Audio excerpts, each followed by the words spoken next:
mga, ano ba yun? Ay, meron naman pala dito. I started recording na. Recording, okay, yan na. Hello, ladies. So our topic for tonight, since it's Women's Month, happy Women's Month, ladies. So our topic is why women should build their own wealth.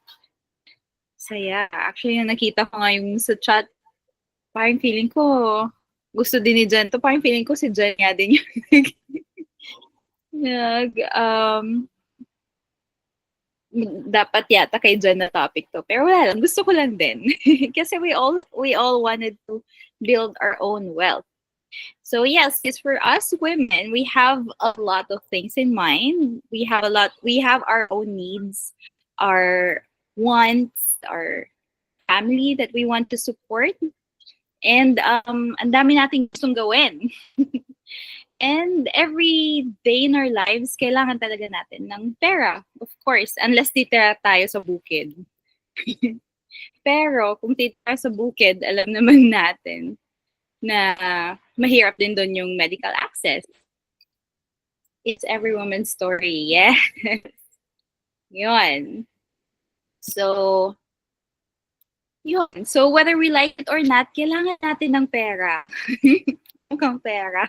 Kung pera tayo. Pero hindi. We just need it in our life. Uy, andyan si Ate Jing. Hi, Ate Jing. Hello, good evening. Yes. So, yun. Pinag-uusapan lang natin namin na kung bakit tayo mukhang pera. So, yun. Whether we like it or not, as mentioned earlier, yun, kailangan natin ng pera in our everyday lives. So, yun, may ibang tao na some of them would say na let's cross the bridge when we get there. E paano pagdating nyo doon? Saka palang maghahanap ng pera, di ba? So, iba pa rin pag-prepare tayo. So, let's go to our first question here. Dami natin. Ayun. So, what's your biggest fear when it comes to money? Oh, iba-iba din naman talaga yung kinakatakutan natin. Kasi when it comes to money, ang dami niyang connected eh. Like, let's say if, ang dami kasing nagre-rely din sa job nila, sa relationships nila, sa boyfriend, sa husband nila. So, yung kinakatakutan natin, of course, if pag mawala ng trabaho, like yung COVID, if that comes, ang daming mga nawalan ng job. So, like in the airline industry, ang daming nawalan ng job. Buti with the airline that I get to fly with, never kami nawalan ng flights. So, continuous pa rin. Siguro sa tenure din namin, kaya we have that freedom to stay. Pero ako, gusto na ni Miguel kasi nung time na yun na magkasama kami. So, I have to be with him. So, yeah, and how about you, ladies? What's your biggest fear when it comes to money? Anyone wants to answer that? Just a quick answer lang. Maybe a word or 2 words or a paragraph or a sentence, however you want. Anyone wants to answer that? What's your biggest fear when it comes to money? Dalawa pala yun. Is that when it runs out? Sabi ni Jen, ba't isa-isa lang yung nakikita kong chat? Wait lang ha. Check ko din dito. Ayun. Biggest fear is that, yeah, when it runs out. Oo nga naman. Mahirap nga naman kung bigla na lang maubos yung pera eh, no? So, kailangan talaga natin ng at least second source of income. Kung wala kayong current, I mean, kung hindi sapat yung first source of income. Sa US kasi, that's what they usually do na ngayon. I mean, they've been doing it even before. Like, they do, like, second job, third job, iba may fourth job pa. For some reason here sa Philippines, it's not really the norm. So, I don't know, mahilig yata yung mga Pinoy ng happy-happy muna. Kaya parang, I don't know, mahiyain yung iba magbenta pa. So, I don't know. Kaya yon mabilis. I mean, most of the Filipinos are paycheck to paycheck. Ayun, si Ate Jane, ako siguro not enough money pag nagkasakit na major na sakit. Yes, that's also one thing that's, yeah, kinakatakutan natin. Kasi here in Philippines, siguro kung yung mga sakit lang na paisa-isa lang, kaya pa yan ma-treat eh. Like, yung iba, like, surgery, after surgery, okay na yun. I mean, like, depende sa surgery, of course. Pero, iba kasi, kung mag-maintain ka, like, yung for my husband, 5 years eh. So, for that 5 whole years, we have to spend money every day. So, ibang case din yon.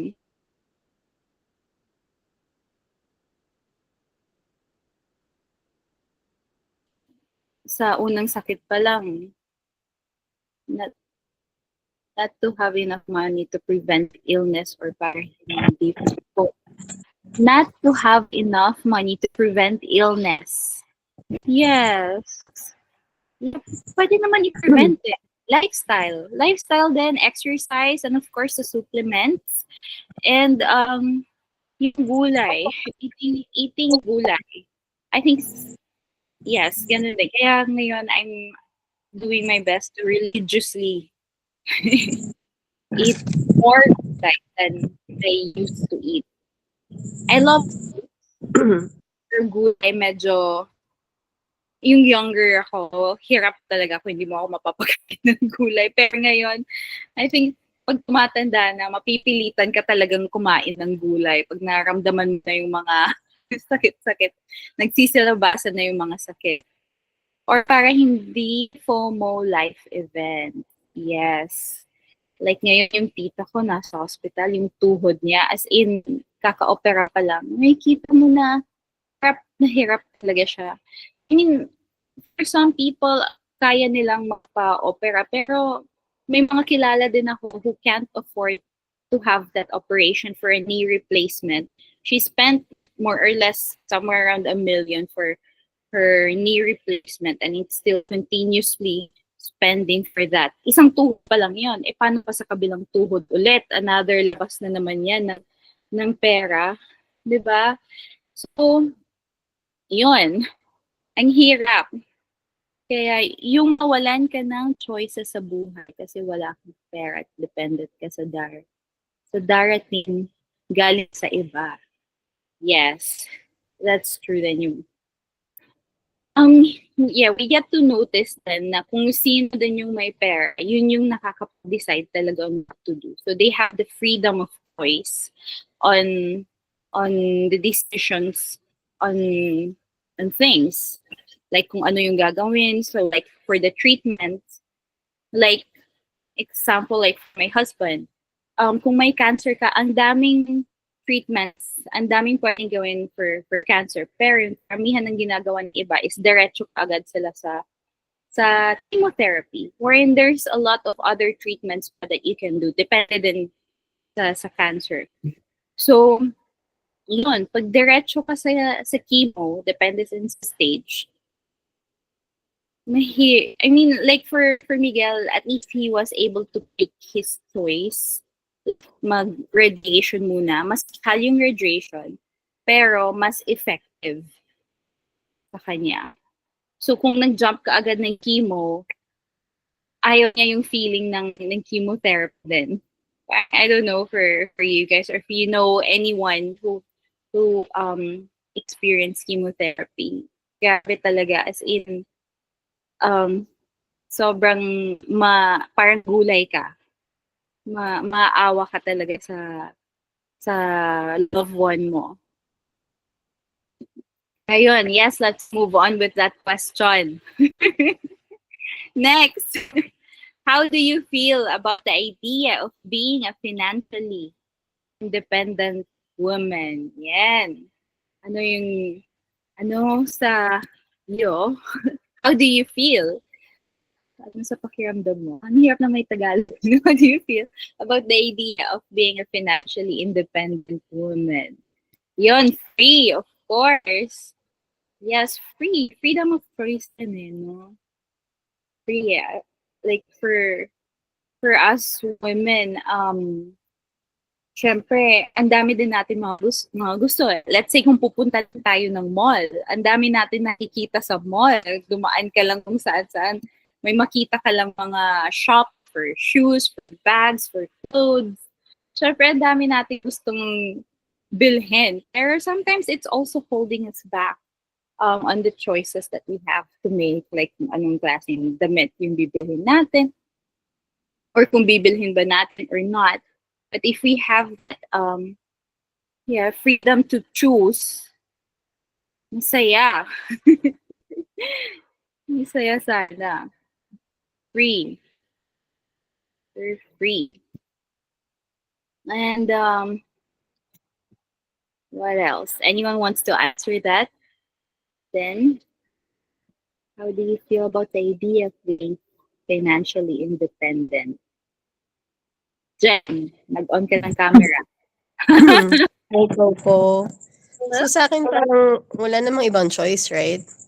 I mean, I think even for my friends na privileged enough to have other sources of income na galing from the husband or from the family business or whatever, 'di ba? Or pamana. A lot of people still opt to have their own money.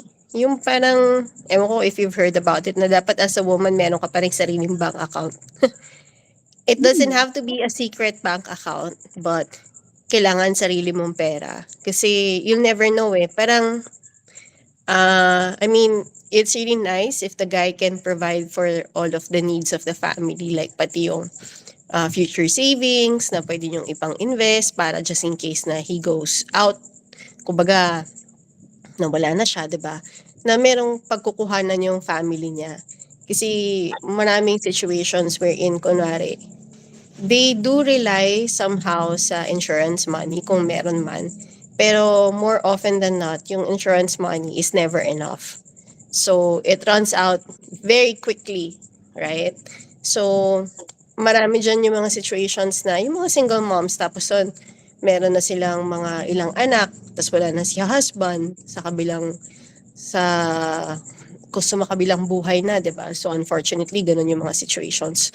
And these women na mga kilala ko, two spectrums, parang yung iba very able to provide, pero syempre mahirap pa din kasi wala kang katuwang. And then the others, talagang hirap na hirap just to make ends meet.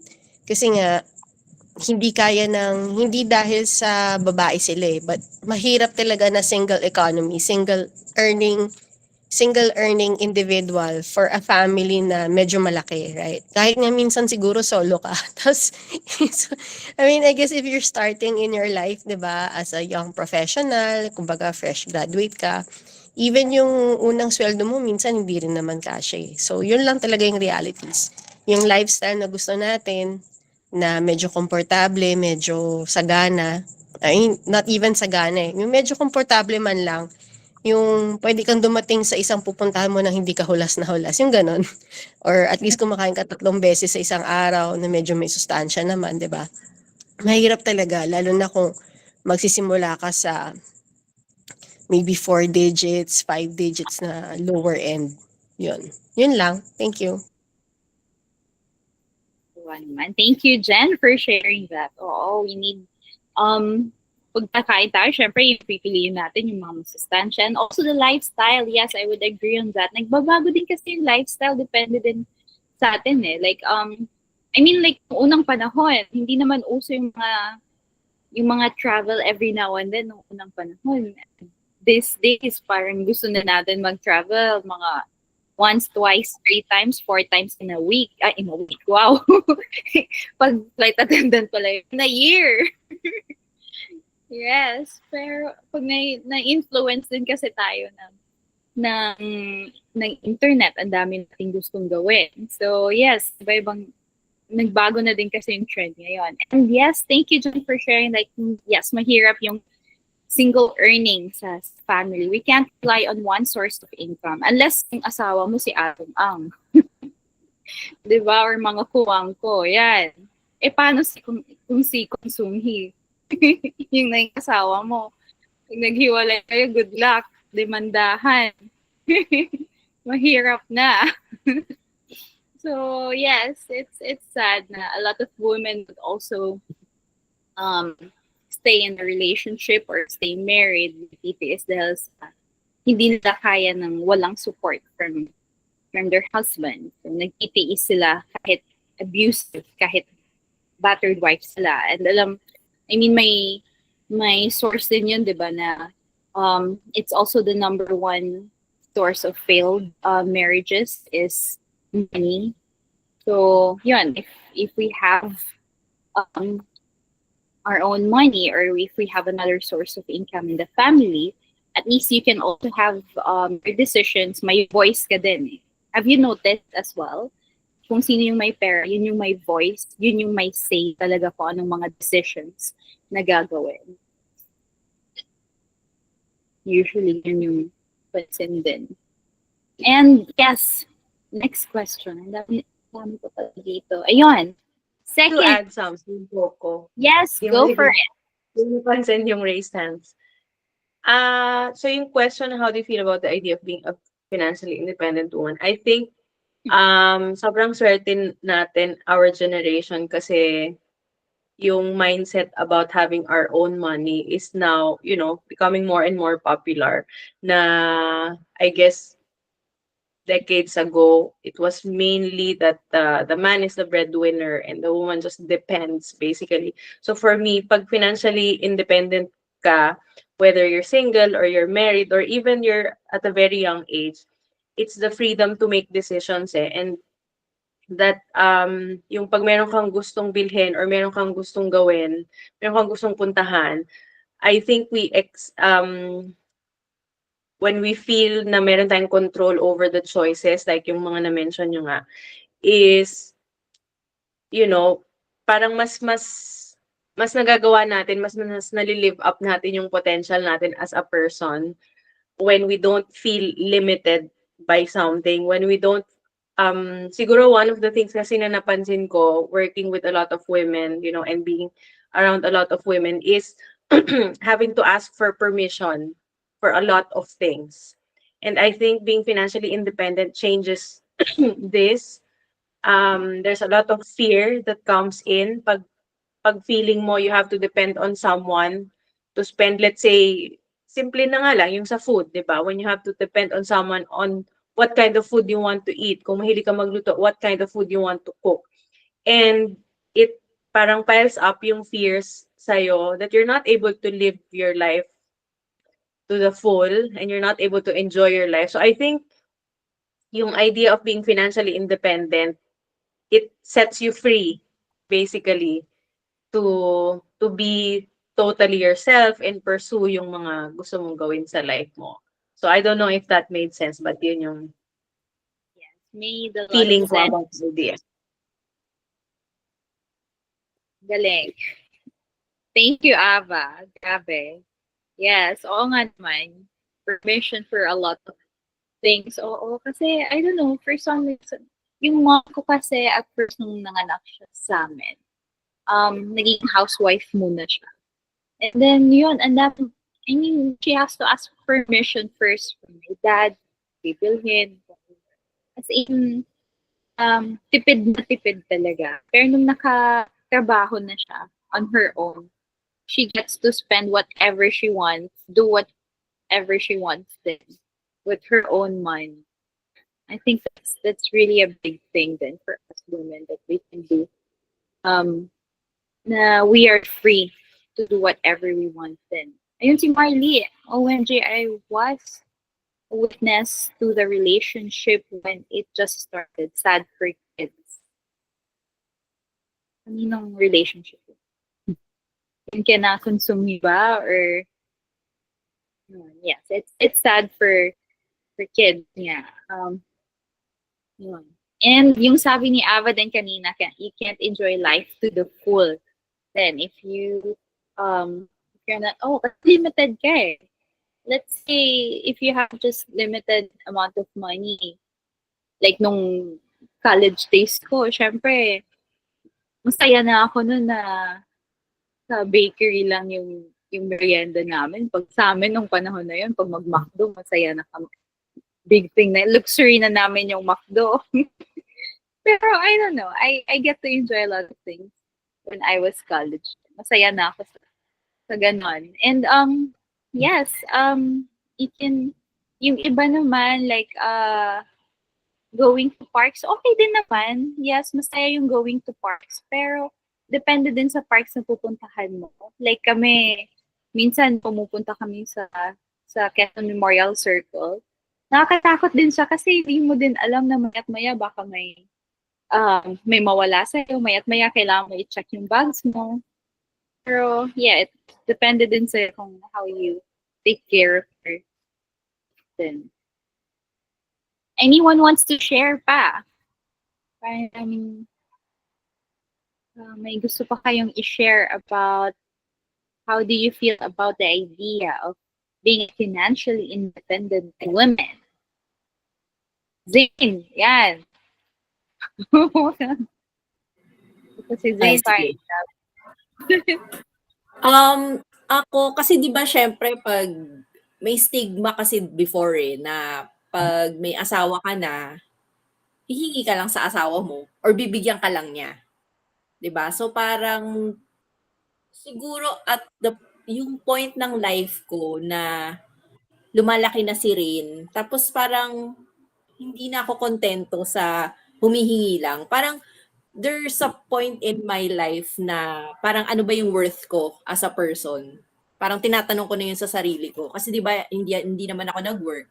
Parang motherhood yung work ko eh. Technically ganun. So naghahanap na ako ng parang sense of fulfillment other than motherhood. Parang kung isipin mo, ang weird niya eh. Kasi some people, yun yung sense of fulfillment nila. Pero ako, dumating ako sa point na hindi lang ito yung gusto kong gawin.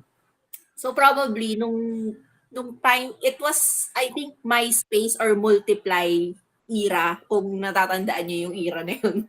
Matagal na, 'di ba? So nung time na yun, that was the time na ang dami kong binibenta sa Multiply. Friendster. Yung time na to, grabe, parang 25 years ago. Anyway, yun. So, yun yung era na yun. Nagtitinda ako sa Multiply kasi nakita ko yung friend ko na nagtitinda siya sa Multiply. So, gumawa ko na, kasi libre lang din naman, di ba? Go-post ka lang. So, tapos, dumating si Nuskin. Tapos sa time na dumating din si Nuskin. And then, nagkasakit mom ko. Basta magkasabay yun eh. Nagkasakit mom ko. Lalo kong na-realize na, oh my God, wala pa akong napapatunayan sa parents ko. Parang ganun. That's on the time, nung Skin came in, kaya open ako. Kahit di ko naiintindihan whatsoever. Nung nakita ko yung 2.2 million, parang, uy, okay to. Parang 12 people, 2.2 million. As in, yung dalawa lang na yun.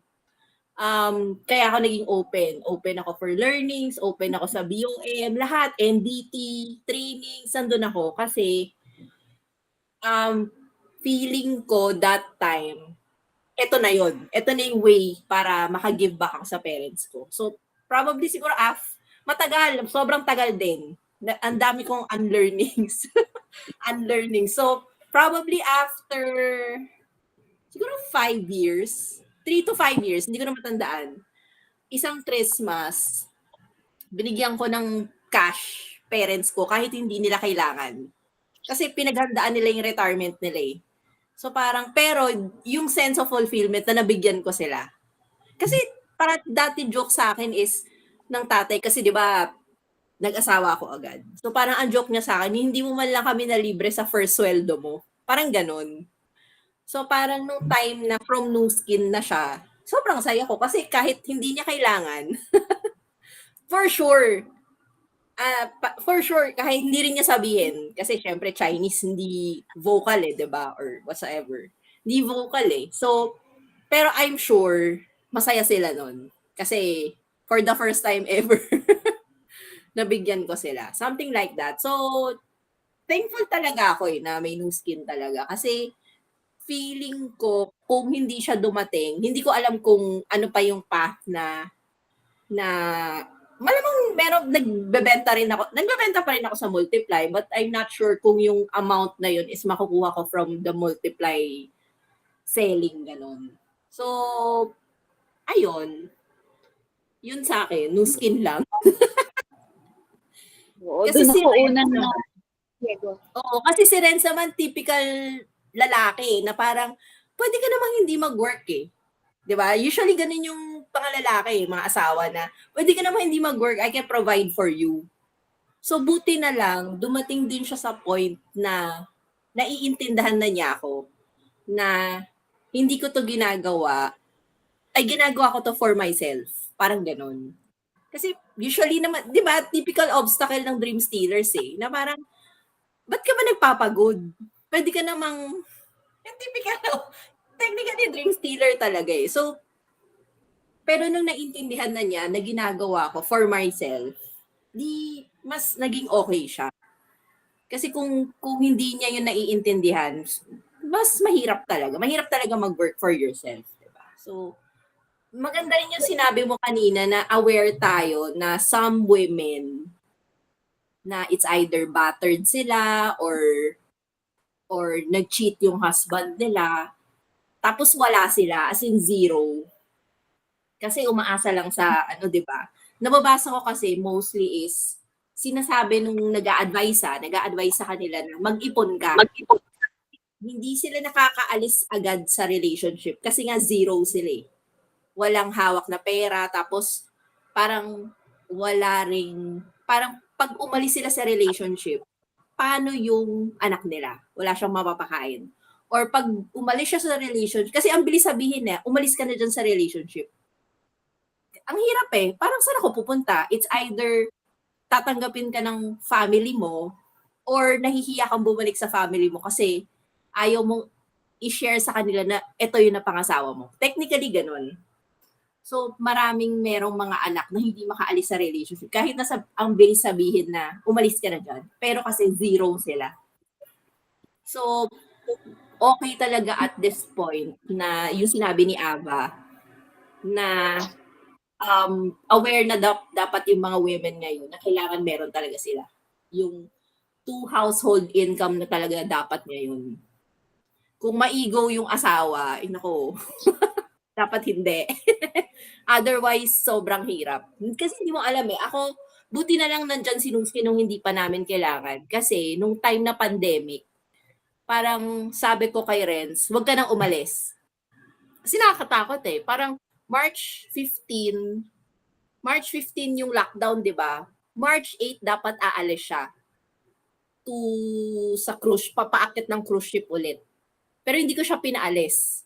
Kasi sabi ko, akit ka dyan, may COVID nga. So, at that time, buti na lang may ipon na ako. Tapos, buti na lang, maganda yung new skin for the past. Di ba, dumating yung new skin na that 2020 was weird eh. Parang COVID siya, pero that was the highest parang commission that I got, 2020. So parang kung iisipin mo, thankful ka kasi di mo siya pinaalis, tapos may income na dumadating. Buti na lang hindi ako nag-quit. Parang ganun. Otherwise, mauubos talaga savings namin. Kasi biruin mo 4 years, 3 years, 2020, 2021, 4 years. 4 years of wala siyang work ka. Grabe yun, no? Tatay ko nga, hindi ko alam kung ano sasabihin sa amin, sa totoo lang. Kasi hindi sanay, di ba? Parang lalaki, kailangan nag-work ka eh. Pero, 4 years yun na hindi siya nag-work. 2023 na siya nagka-work ulit. Kasi yun naman, for himself. Sabi ko sa kanya, naghahanap siya kasi alam ko for himself kasi yun eh. Kasi syempre, yung sasabihin ng ibang tao na bakit yung asawa mo walang work? 'Di ba? May mga ganun eh. So binigay ko yun sa kanya. Sabi ko, kailangan mo nang mag-work para sa sarili mo. Kasi alam ko, hindi mo kakayanin yung mga sasabihin sa'yo ng ibang tao. Oo, 'di ba? So, naiintindihan ko rin kasi naiintindihan niya ako eh. So, nung sinabi niya sa akin na parang gusto niya na ulit mag-work or naghahanap siya, sabi, hindi ko siya pinipigilan kasi for himself naman din yun. Yun. Ang haba. 5 minutes. Sorry. Ang galing. Wala lang. Oh, ikaw naman ngayon yung nag-turntable eh, no? Mabuti na lang nandyan si Nuskin kasi otherwise, parang ang hirap humingi sa parents eh. Alam mo yun? Mag-iiba talaga tingin sa'yo pag, ewan ko, for me lang, dahil Chinese nga yung tatay ko, tas alam mo yung pag humingi ka, ang hirap, sobrang hirap. Oo. With my situation with my situation. Kasi hindi naman lahat eh. Pero with my situation, sobrang hirap humiram or bumalik. Kasi nga, may kailangan kaming patunayan as husband and wife. Yun siya. Napahaba. Ganda ng topic mo. Okay lang, meron akong gustong i-add. Yung nabanggit kasi ni Zane, may nakausap kasi ako, ano siya, hiwalay na sila. Tapos, may malalaki na yung kids niya. Pero parang, yung gusto ko lang i-share is her decisions to pursue opportunities that are good for her, nalilimit kasi she's depending on the ex-husband to provide. Na parang if she takes another opportunity, mawawala yung support. Parang ganyan. So, I think yun talaga, kaya very important nga na meron kang sarili mo because of those limitations. I mean, imagine you want to pursue something for yourself tapos you can't just because of money.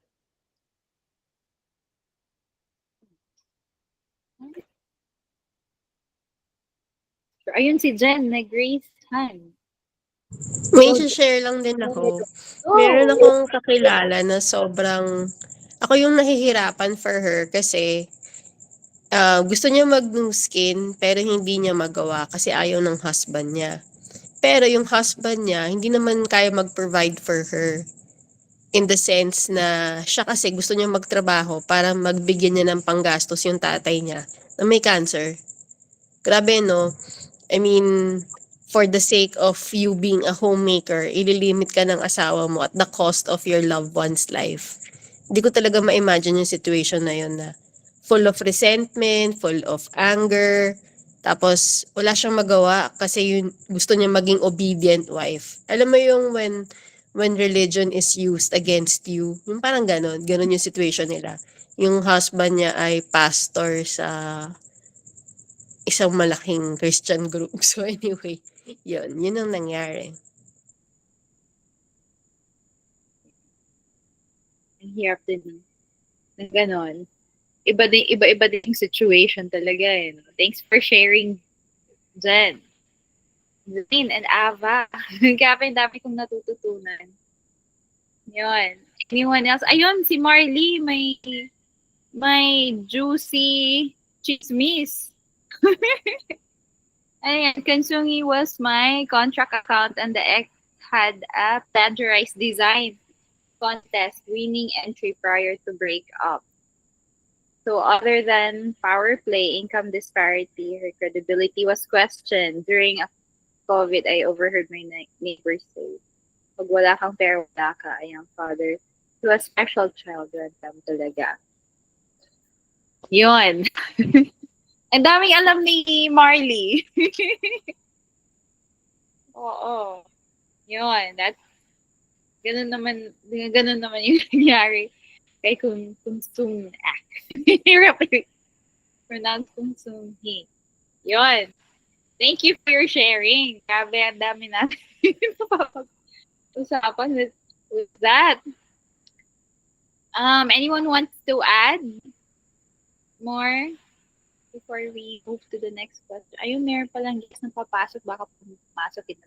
British. Ay, ang hirap naman yan. Mag-nosebleed tayo. So, yes. Next question natin. Ayun. Do you think women handle money better than men? Yun. Tingin nyo ba, mas kaya, mas magaling humawak ng pera yung babae kaysa sa lalaki? Si Zane ang sasagot. Zane, go! Hindi. Iba-iba. Eh, blue ako wala. Kailangan yung asawa kong green ang pag-handle. I think same with, Yeah, depende sa colors talaga. yeah, it's not on the gender actually, no? It's not on the gender. Yeah, Ano ba to? it's not Wait, gender. It's not gender. Oo, kasi for me and Miguel, siya yung magaling actually. And buti na meet ko siya before ako mag-spend ng bongga. Kaya, yun. Yeah, I like that. Yeah. Kung magaling humawak ng pera or kung sino yung disciplined with the money, then yun talaga yung dapat. And pwede din naman siya matutunan din at the same time. Yes, and next question, what's the number one thing you always overspend on? I don't know. Sa akin, overspend. I would say food. Food. Kayo ba? Food. Food, no? Sorry naman. Yun yung weakness ko, food. Parang comfort food. How about you, late? Ako damit. Wow. Mahilig ako sa damit. Tapos alam mo yung nung mas bata-bata ako, nabubudol ako na bumili ng membership na ganito, tapos naawa ako doon sa ahente, bibili ako. Tapos hindi ko naman magagamit. Yung mga ganon. Yun ang weakness ko, as in. Ikaw pala yung magaling. Ikaw pala yung dapat bentahan eh. No? Madali kang mabentahan eh. Yes, pero yung gusto ko naman sa you, Jen, is that you also organize yung mga binibenta mo din, yung mga old clothes mo. Nakakatuwa. Hindi Yun ko with alam. much difficulty. May attachment ako. Hirap eh, no? Yeah, same thing with me. Nahirapan din ako mag-let go ng dapat pinapagalitan. Umaasa kasing papayat or may sentimental value. Sa damit ako medyo sentimental. Which is, I think, strange. But yeah. Okay, so bagay, parang may memories din kasi ito yung damit na sinuot ko nang punta ako ng ganito, kung saan-saan, ito yung mga event na to. No, binili ko to dahil may pupuntahan na ganito and all. Tapos pa ako sa damit na to. Babalikan ko din yung damit na yan for sure pag bumalik yung waistline ko. Naku, ang dami kong kailangan. Balikan na damit. Yan. Anyone else? For me. Ako siguro parang overall experiences. Kasi, and that includes food, of course. But for example, parang to meet with new people or to go somewhere, parang nung nagkaroon tayo ng topic about debt, di ba? Yun yung naging dahilan kung bakit ako nagkautang eh. Kasi pag may nagyaya, parang sige, go, let's go. Parang bahala na tomorrow. Basta gusto kong to spend time with people and experience new things. So I think overall yun. Experiences, spending on experiences. Yes. Yan din yung gusto ko experience, travels, at mga activities. Oo nga naman, no? Kasi it's something na, like, it's memories. Like, it's something you can take with you. And, Yeah, like, alam for mo, nabanggit yun. Ay, sorry for interrupting. Naalala Naalala ko, meron many years ago, before pa to na nasa New Skin ako, yung mga piece of fare, di ba? So parang I had friends, nag-book kami ng Macau trip. Tapos parang as in like, wala talaga akong plan that time. Na parang sabi ko, sige, bahala na. Book na natin yan. Kasi in the end, hindi kami nakapunta kasi hindi kami nakapag-release ng enough money to go. So yun, kasi yun nga, that's what I'm overspending on. So, thank you kay Cebu Pacific. Na thank you yung pera. Mahirap, kailangan. Oo, pinayaman mo pa si Cebu Pacific. Nabudol din ako kay Cebu Pacific niyan. Nakakainis eh. Pag lumalabas kasi yung mga promos niya, nakakabudol eh. Yan, yes, I would agree on that. Ayun si Marley, may let. Ayun si Ate Drink. Zane Food. Ate Drink Food and Shoes. Nako, yes, shoes. Oo, kasi comfort mo din yan eh. No, iba din kasi yung comfort pag tamang shoes yung gamit mo eh. I don't know, for me, kasi parang makikita mo yung difference ng comfortable. You can see the difference with with shoes is more comfortable with the other one, like with the old. I mean, with Hoka shoes, you can compare Hoka shoes that it's really more comfortable than those that you buy in Divisoria. Right? So yeah, Marley's just mentioned earlier, my dad, before he passed on, lamented he should have listened to my mom to buy properties, but since she opted to raise us almost as a single mom, being an OFW wife, she didn't have much say on the matter, as it is his income. Please tell me you're single without telling me you're single. Okay. Yes. Yes, it also depends on your priorities too. Right? And Ava, he mentioned that one thing that she overspends on is skincare. Yes, of course, skincare. Of course, we want to look younger. We want to look more healthier. And what? Oh yeah, yes, of course. And yes, next question that we have here.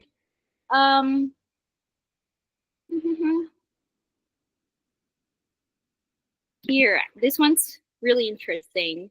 If you could give one financial tip to younger women, actually to your younger self, younger woman na lang, sorry. Let me just put it back. If you could give one financial tip to younger women, what would it be? So given the experience for you ladies, I know you all have a lot of experience already with handling finances. Yeah, how do you think, what tip can you give to younger women in handling finances? So I don't know, for me, handling finances, because since I really love traveling, back when I was younger in my 20s, I really would travel like at least every week. My days are really full. I would even go out even after work. So yes, I think that's one that I really spend so much on too as well. So I think back then, yeah, I wouldn't I think I should have set something aside as well, more saving than a lot of partying back when I was younger. Yes, anyone here would like to share any that you can give to younger women? Any financial tip? Ava? You think? Or Jen? Because Jen, you have a lot of Siguro dahil parang I guess emotional spender ako when it came to clothes. Parang I would always trick myself into getting clothes that I would tell myself na eventually I'd fit into this, pero I never get to wear them. So, marami akong ganyang mga buys na yung cute siya, tapos nun dahil alam ko may pera ako, bibilin ko siya. But in the end, I didn't really use them. So, maswerte na, alam mo like recently since medyo pumayat ako, I've been wearing clothes na I bought like 10 years ago kasi hindi ko pa sila nasusulit. Kumbaga yung price per wear niya, wala pa ako dun sa threshold na I could justify yung investment, so to speak. And so, ang dami kong ganong purchases na um, I'd buy clothes na either mukhang mura or dahil naka-sale or parang hindi lang clothes, siguro maybe shoes din. At one point, I think when I was working, siguro yung Very shoes. sorry for interrupting. And we have Karen because she doesn't understand Filipino. If I can Okay. request him to say. Thank All you. right, no problem. So there was a time before when I was working that maybe I'd have like about 50 or more pairs na just for working shoes ha. So this is a combination of heels, of flats, something to wear for work. So so many shoes that in the end I just eventually threw them out. Kasi when pandemic came, I wasn't able to wear them and then they were all ruined by storage, like bags as well, leather bags, branded bags. So I guess the tip is be mindful of your purchases. Like really ask yourself if you really need it. I wish I knew then what capsule wardrobes would mean so that maybe I could have saved a lot. So now I still have like closets and closets and closets of clothes that I don't know when I'm gonna use them or if I'm gonna use them. And I feel so bad just thrifting them out, like selling them pre-loved to friends because if when I remember the cost, the actual cost that I spent when I bought them, it does not justify selling it for like maybe 5%, 10% of the original price. I just really feel bad. I mean, in terms of any investment, that really goes out the drain and doesn't make sense. So yeah, perspective of time and anyway, there's just 7 days a week, and I wouldn't be able to wear everything all at the same time. So yeah, those are my lessons. Being mindful, learning to really curate your wardrobe so that you don't really spend a lot on things that may be fancy or maybe too trendy, and then in the end they don't really work after some time. Thank you. Yes. Mahilig I talaga think si Lisa siya. Maybe she's in a hurry then. Okay. siguro I think for me, kasi basically Jen said everything. Uh, to add on to that, I think bottom line, we have to stick around women who are financially independent. I think growing up, we are in the same generation, practically all of us here. And uh, for yung financial literacy of our moms, maybe our mom, sabi ni Ate Jing, um, hindi, she didn't have what I would want to have right now. And having role models, women role models, is I think one financial tip, if I could call it a financial tip, is one financial tip that I could give to younger women is stick to those women who are financially independent or who are smart about money. Yeah. Oo nga naman. Kung tumabi ka kasi sa spender, wala. Spender ka din. Diba? Magastos ka din. Yes, that's so true. Ganun din actually yung nangyari sa brother-in-law ko. Parang nakikita na din yan at a younger age din eh. And inabasa ako kanina na money habits are actually formed when you were younger pa eh. Back when you're just 5, 6, 7 years old. And it's really caught when it's really caught when your parents are also spending the same thing. So if your parents have the same finances or handling money, normally you get to do the same thing on how they handle their money. So if they also teach you on how to handle it the right way, then yeah, they also yeah, just like my husband, he started saving back when he was in a really young age, like as early as 5 years old. So I'm surprised when he was in high school, college, he mentioned that he really has a lot of savings now. He gets to spend a lot, like already jewelry for gifting. That's back then. So yes, next question that we have here. Just check. Here you go. Do you prefer active income? Oh yes, there you go. We have another person here who raised her hand. We have Karen. Hi, Karen. Anything you'd like to say? You raised your hand? Or you just accidentally pressed it?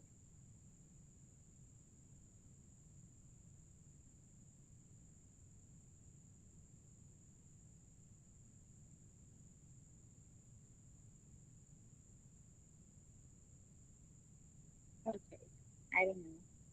Yes, if you'd like to say something, you can just unmute yourself, or you can also use the chat box if there's something you'd like to say. Oh, hi. Can you hear me? Yes, of course. Hi. It's my first time, so I'm not quite sure how to use it. That's why. Oh, okay. Yes, no worries. Yeah. Well, let's raise hand. Yeah, I rarely use that Yeah. too. Yeah, I usually use like Teams and things like that. I've not used this one before.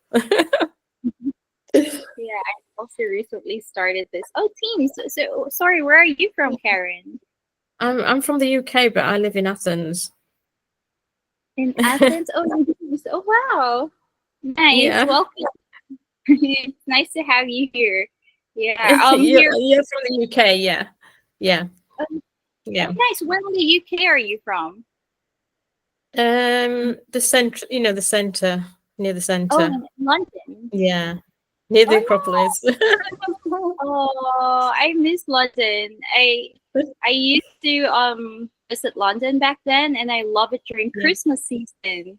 Oh my, the Yeah. Christmas markets. Oh, the best. And of course, Oh the yeah, I forgot about that. Yeah. and the what do you call this? The mule.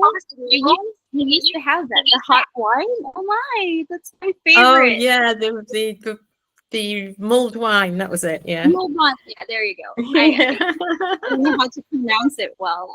Mule wine. There you go. Thank you for correcting me. It's Oh, okay. nice. You're from. It was Yeah, Ava that asked me to come on to this to see, just to. It was a last minute thing. So. Oh, yes. We were just talking earlier. Most of us here are women. Oh yeah, we were just talking about why women should build their own wealth.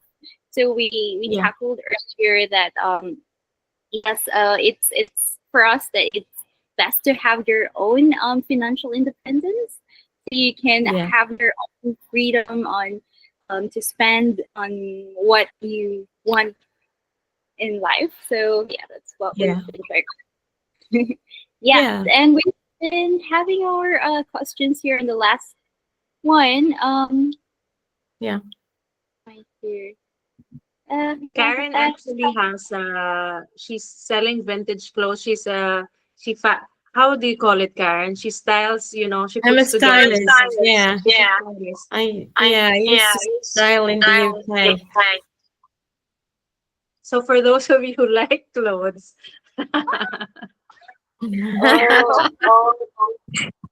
Hey, Karen. a lot of us like to spend us on our clothes. So, but Karen makes it, how can I say this? She creates something that looks very expensive, but you don't have to break the bank. Is that correct, Karen? Did I say it right? So that's why I'm saving money.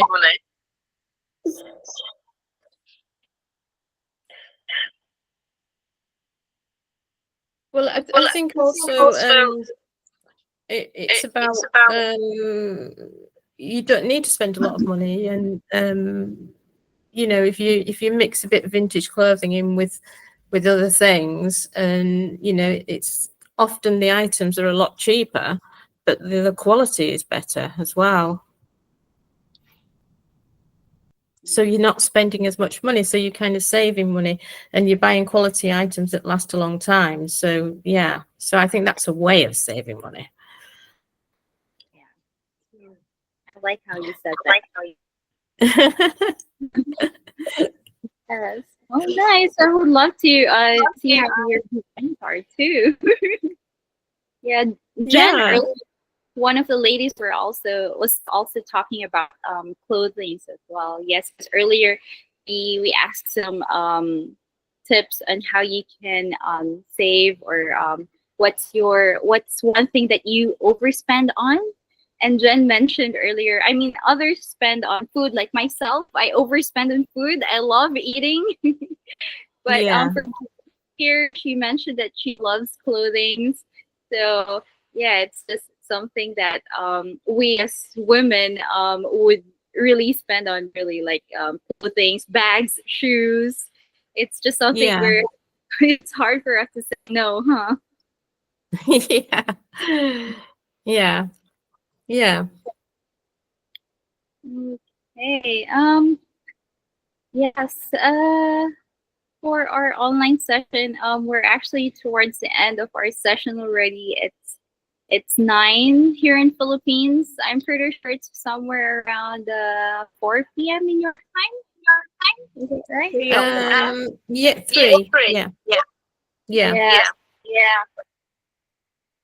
Okay. So yeah. So we'll be having another session again on Wednesday if you'd like to join us, and we also have on Sundays, and next week Monday again. So yeah, it's Okay. normally around 3 p.m. to 4 p.m. and we Okay. usually have different topics to talk about. Okay. Thank Okay. you. Okay. Nice to you. talk to you.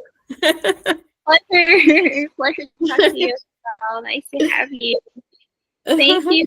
Or yes, Okay. would you like to have a picture first before we go? The Lady? picture. I don't know how to bring it up. Oh, Okay. there you go. Oh, you all look so beautiful. Nice to see you. Okay, there you go. 1, 2, 3. Love it. Thank you, ladies. Have a good night. We'll see you again soon. Thank you, Bye. everyone. Good night. Bye.